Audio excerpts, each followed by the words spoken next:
I want to make this video to kind of help clear up some things. I get calls a lot. I do custom sawing and with a Woodmiser LT15, and when people call in about getting their logs sawed, I get a lot of questions, and I want to do this to kind of help give me somewhere, you know, where people can go, because I've never seen a video like this on YouTube that people can go to and get their questions answered. And so maybe they'll be able to do a Google search and pull up the video there, or it'll be on my Facebook page that they can access it as well.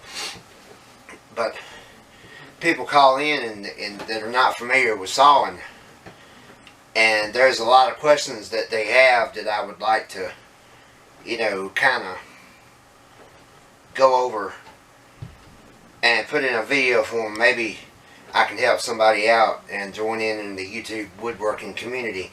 But one of the questions I get asked is my sawmill, are we portable? And for my business, everybody's different, but from my standpoint, we are not at this time portable. I want to wait until I can get something a little bigger, like a LT35 that's got the hydraulics, and do that before I offer my portable milling services. Another question that I get is about my charging. What do I charge? And I charge for pine and other softwoods 25 cents a board foot, and for hardwoods like oak, cherry, walnut, hickory, maple, all them, pecan, I get 35 cents a board foot. And I had a guy come in yesterday that was confused.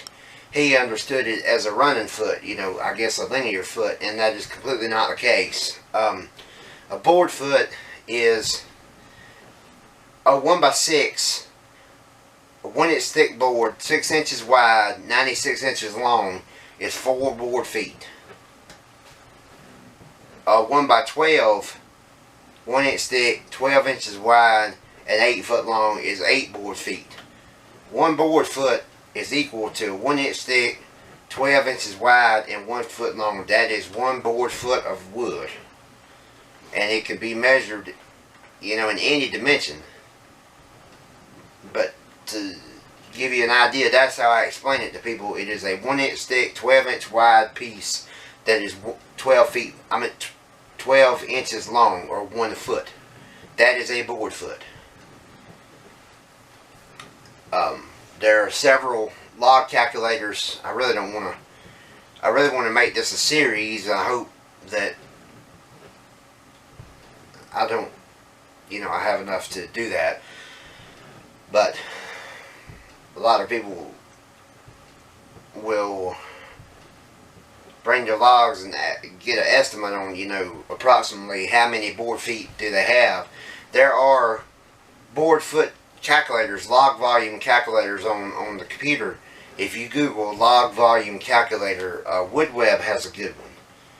And what it is, you input your large end diameter of your log, which is straight across the center of the log, and your small end diameter, and how long your log is, and it'll give you an approximate board foot. And you can get, it'll give you a total one, and you can add another log and another log and another log, and do all your logs, and it will give you a total for all of that. And so that's what I use to scale people's logs. And when I tell a customer, I told a guy that had brought out 6 pine logs, 10 foot 6 inches long, and I believe he had around 930 board foot that I scaled for him using this method with the log volume calculator. And I told him, and I tell this to all my saw customers that bring their material, you it's plus or minus 10% of what I tell you. So if I scale it and it's 930 board foot, we'll just use that as a good number. You could get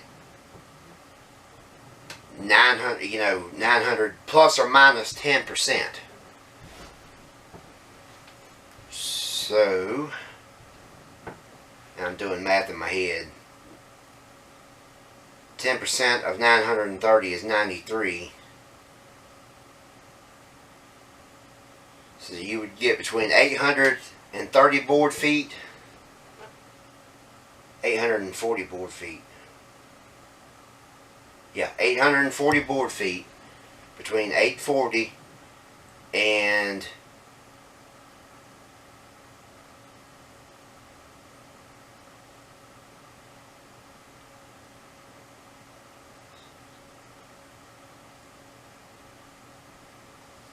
1,020 board feet. That's plus or minus 10% either way, and I always tell them that, so that way they're not expecting 930 board feet when it's all said and done. I think his order come out to be 853. So we were within that 10% tolerance there.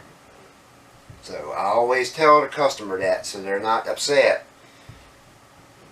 If I tell them they're going to get 930 board feet and they don't, I always tell them that, so they're not upset when they don't.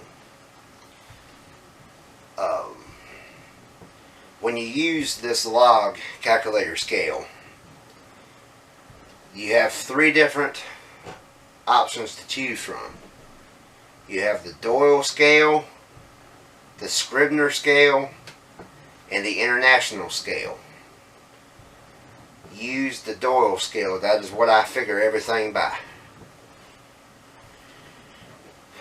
Some people will ask how to figure a board foot. How to figure, they have some lumber, they want to figure how many board feet they have. Measure your lumber. The length of the lumber, we'll use 96 for a length, times the width of the lumber, we'll use 6 for a width, times the thickness of the lumber, we'll use 1 for a thickness. All of this is in inches. Take that total, when you length times width times thickness in inches. Take that total and divide it by 144. And this will give you your board footage. Just always remember to do that. And I think in the next series, the next episode, I'm going to do this like a Sawmill questions, custom Sawmill and frequently asked questions. Episode 1, 2, 3, 4, 5, and so on and so forth, however much it takes. And the next one is going to be about stickering, stacking and stickering the material. It's keeping your stacks level and your stickers even, so you get a good quality product when you dry your lumber.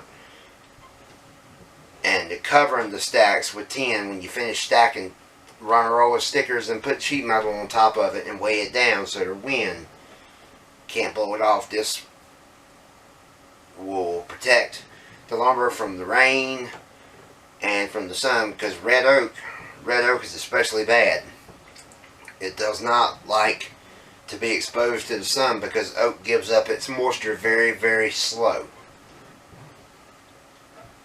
And when the sun hits it, it makes it dry out too quick and it causes checking. So, that's all I have for you for today. I appreciate everyone watching. Thank you again to all of my subscribers. And I hope you guys have a good week. And thanks again for watching. Don't forget to rate, comment, subscribe, and check me out on Facebook. On the Facebook, you search for the @ MidGAOutdoor, and it'll come right up for you. Thanks again. Have a good day.